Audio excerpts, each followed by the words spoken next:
당신의 거룩함을 두고 맹세한 주 하나님 아버지는 참 미쁘다. 그 귀한 약속 믿는 자에게 능치 못할 무슨 일이 있을까. 걸어가세 믿음 위에 서서 나가세 의심 버리고 걸어가세 믿음 위에 서서 눈과 귀에 아무 증거 없어도. 아멘. 오늘 하나님의 말씀은 창세기 45장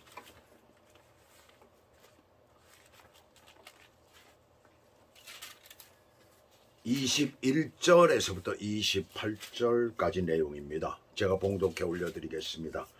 이스라엘의 아들들이 그대로 할세 요셉이 바로의 명령대로 그들에게 수레를 주고 길 양식을 주며 또 그들에게 다 각기 옷 한 벌씩을 주되 베냐민에게는 은 300과 옷 5벌을 주고 또 그가 또 이와 같이 그 아버지에게 보내되 순하기 10필에 애굽의 아름다운 물품을 실리고 암나기 10필에는 아버지께 길에서 드릴 곡식과 떡과 양식을 실리고 이에 형제를 돌려보내며 그들에게 이르되 당신들은 길에서 다투지 말라 하였더라.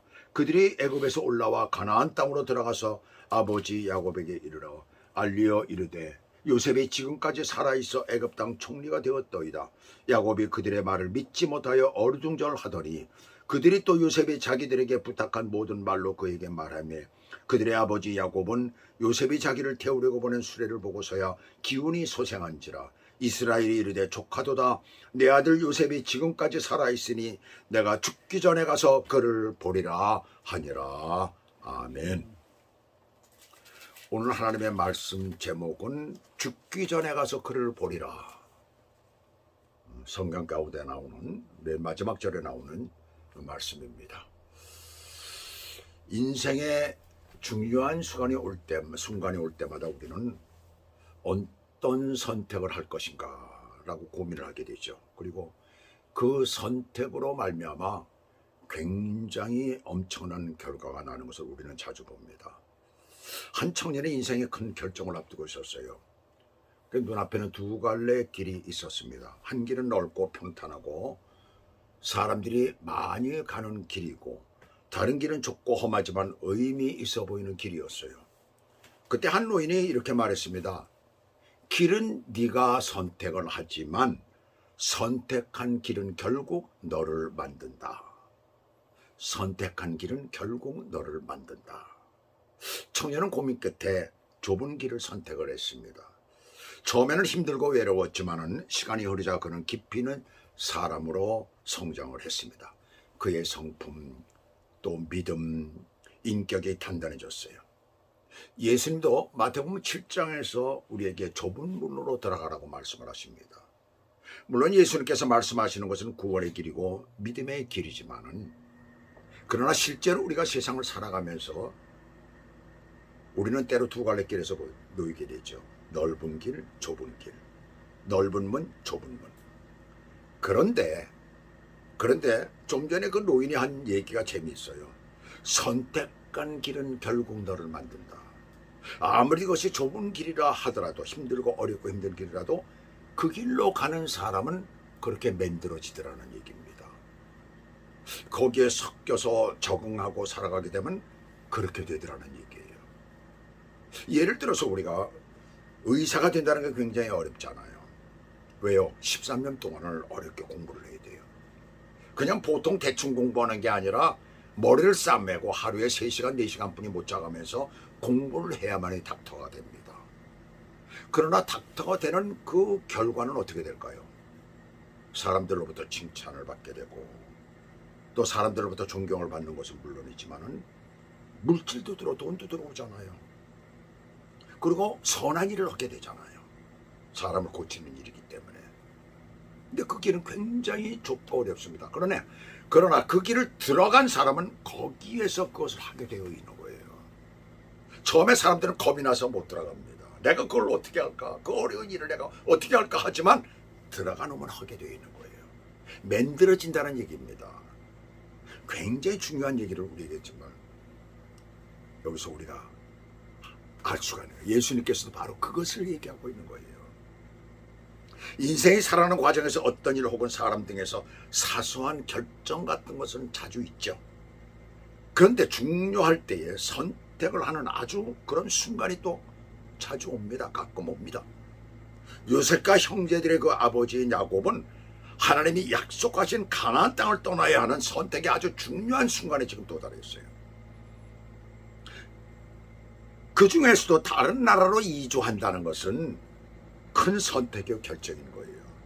이곳 미국에 와서 사는 성도 여러분들도 아마 미국으로에 대한 그 이민 그 선택을 할 때에 결정을 할 때에 여러 날 혹은 몇 달 동안 혹은 몇 년 동안 고민하고 생각을 하다가 결정을 한 분도 계실 것입니다. 물론 미국의 이 뉴욕처럼 만 몇천 킬로미터를 비행기 타고 오는 것은 아니지만 야곱이 그 살고 있는 곳에서 고센 땅까지 애굽의 고센 땅이죠.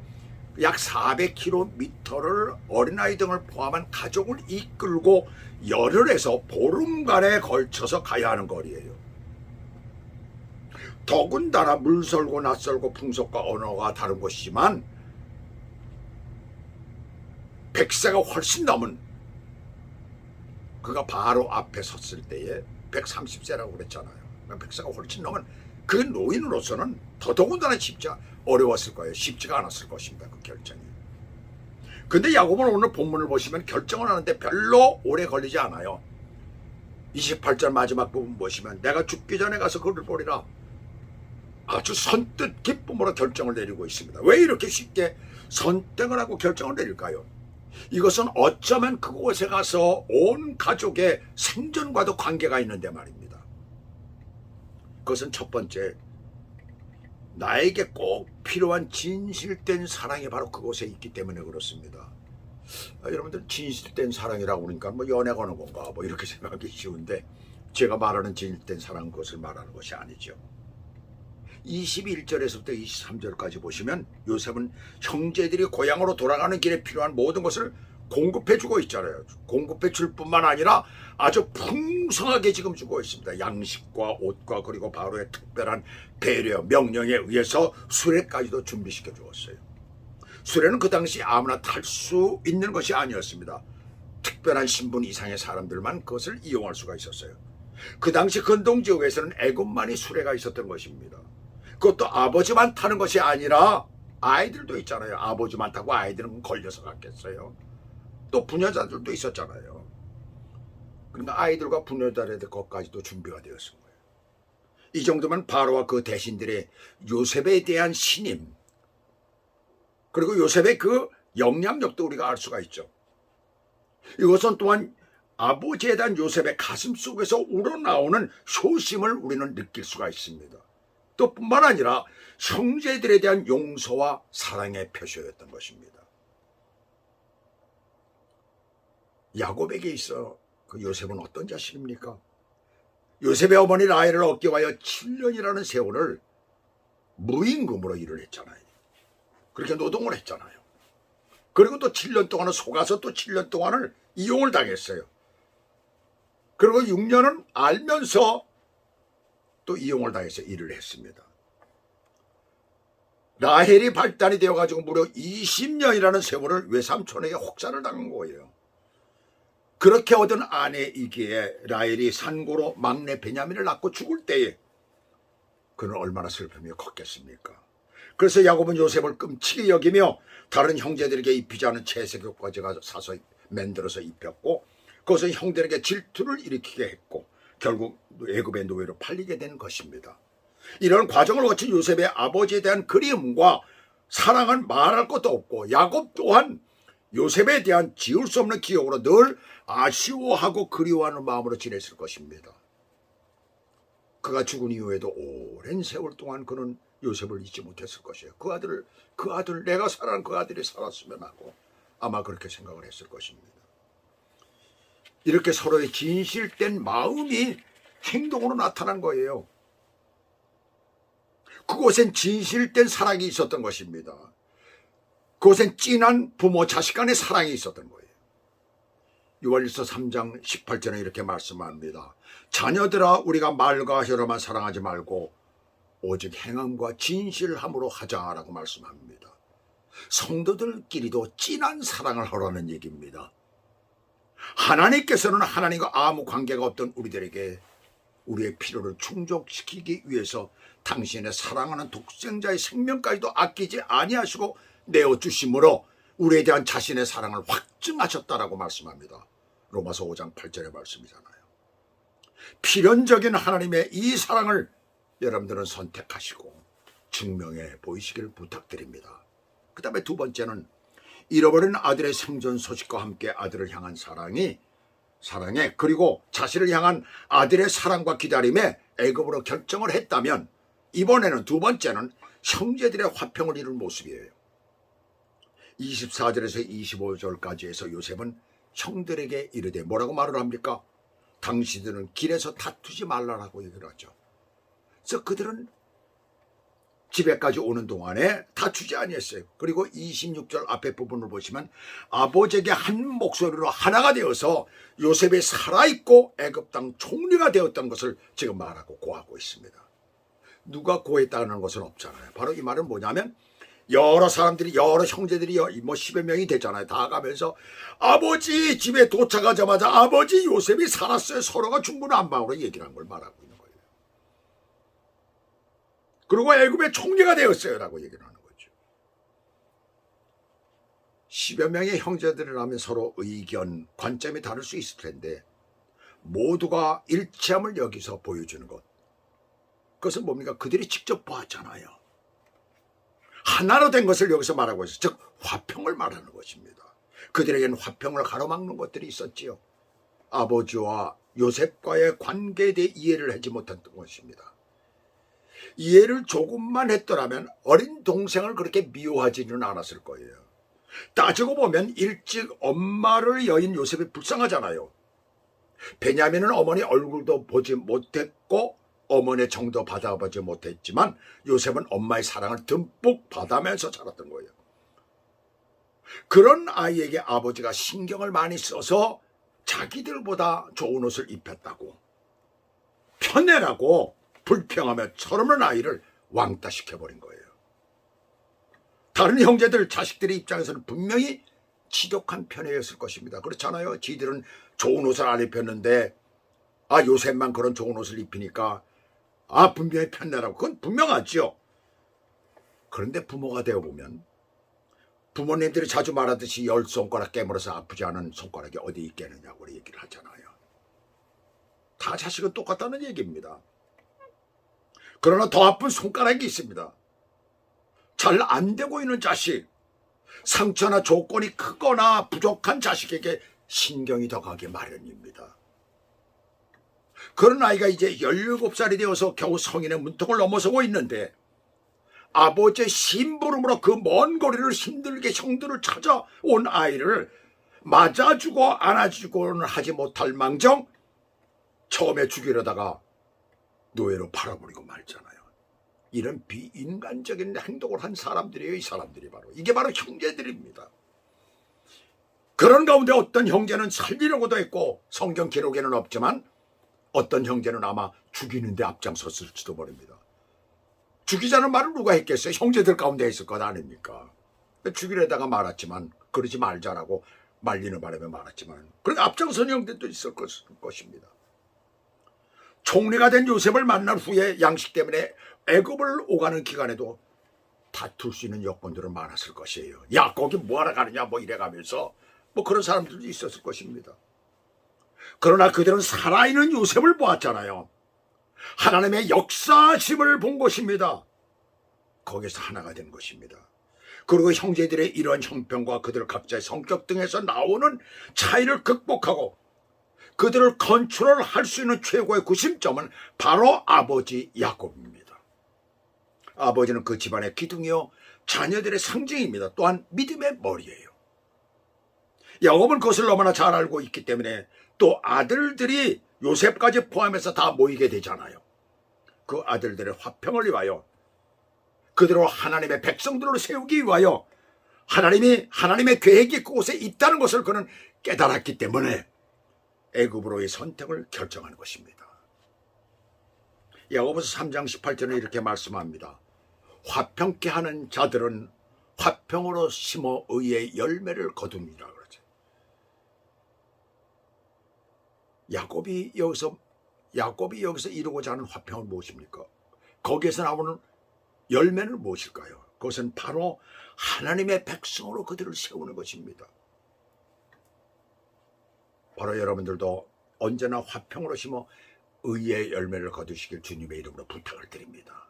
마지막 세 번째는 형제들이 요셉이 애굽에서 총리가 되었다고 하니까 26절 중반부터 야곱이 그들의 말을 믿지 못하여 어리둥절하더니 그랬어요.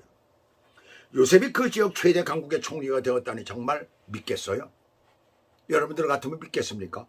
못 믿죠. 만약에 우리들의 아들이 집을 떠나가지고 갑자기 실종이 돼가지고 어떻게 돼버렸어요.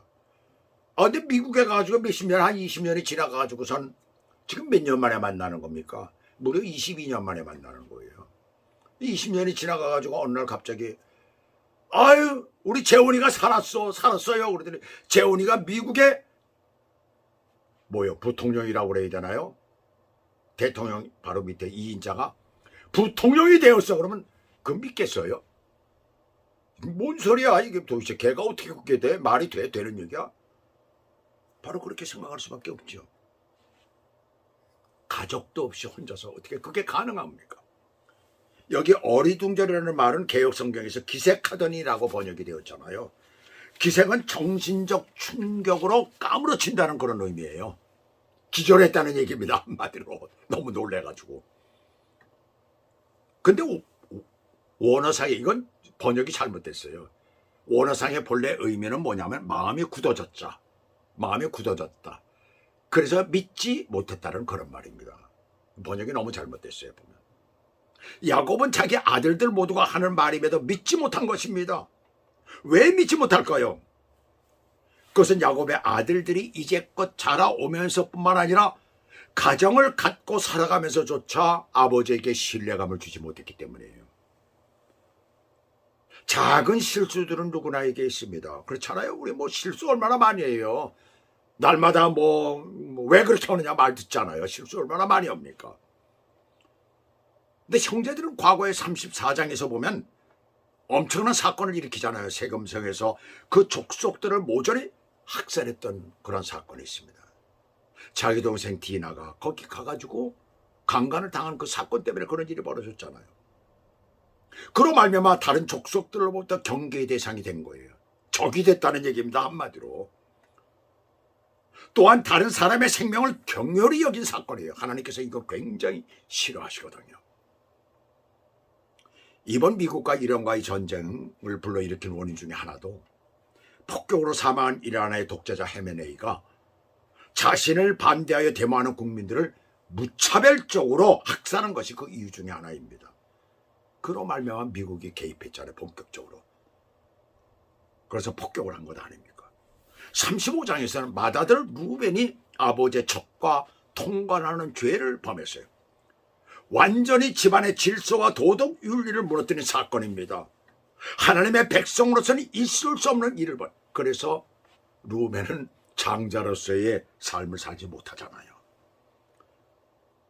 그리고 요셉을 노예로 팔아놓고 짐승에게 찢겨 죽였다고 해가지고 거짓으로 짐승의 피를 옷에 묻힌 후에 그걸 아버지에게 갖다 주고 거짓으로 말을 했잖아요. 그런데 그것이 지금 요셉이 살았다고 말함으로 하면 들통이 나고 망거리는 거짓이라는 거지. 그러니 그들의 말을 믿을 수 있겠어요? 요셉이 살았다는 것을. 그러한 자식들을 어떻게 신뢰할 수 있겠습니까? 에베소 4장 25절은 이렇게 말씀합니다. 그런즉 거짓을 버리고 각각 그 이웃으로 더불어 참된 것을 말하라. 이는 우리가 서로 지체가 됨이니라. 지체가 된다는 얘기입니다. 지체가. 교회 안에서 우리는 지체라는 얘기입니다. 가족은, 형제는, 믿음 안에서의 공동체는 늘 진실을 말할 수 있어야 하는 거예요. 그들의 거짓을 알게 되어 믿지 못하는 야곱에게 결정적인 순간이 오죠. 20절을 보시면 요셉이 자기를 태우려고 보낸 수레를 보았을 때 비로소 믿을 수 있었던 것입니다. 수레는 그 당시 가나안 지역에는 없었던 것이라고 말씀을 드렸잖아요. 그들의 말이 진실임을 입증하는 것이잖아요. 이것이 바로. 그리고 그것은 야곱에게 요셉을 볼 수 있다는 희망과 기대의 기운을 차리게 하는 원동력이 된 것입니다. 고령의 야곱에게는 죽은 줄 알았던 요셉의 생존 소식이 그의 기운이 다시 일어나는 그런 원동력인 거예요. 그가 살아있다는 것은 하나님의 인도하심이 그곳에 있다는 증거입니다. 어떻게 그렇게 될 수가 있어요? 아무리 생각해도 그건 불가능하잖아요. 그건 바로 하나님이 살아계시다는 것입니다. 이러한 역사가 정말 하나님의 뜻대로 살고자 원하는 사람 가운데 이루어진다는 것을 오늘 이것은 우리들에게 말씀하고 있는 것입니다. 그래서 27절에서 족하도다. 얼마나 기쁘면 족하다고 말을 합니까? 야, 정말 좋아. 이럴 수가 있냐? 세상에 이런 수가 있느냐? 요셉이 살아있다니 바로 이거예요. 내 아들 요셉이 지금까지 살아있으니 내가 죽기 전에 가서 다시 그를 보리라. 우리 한번 생각을 해보세요. 자기가 사랑하는 아들이 살아있다는 말 들었을 때만 해도 고맙고 감사한데, 비록 그가 거지가 되어 있더라도 고맙고 감사한데, 애굽의 총리가 되어 있다니요, 막강한 권력을 가지고 있다니요, 그런 사람으로 되어 있다니요. 어떻게 안 볼 수가 있어요? 결단을 내릴 수밖에 없었던 것입니다.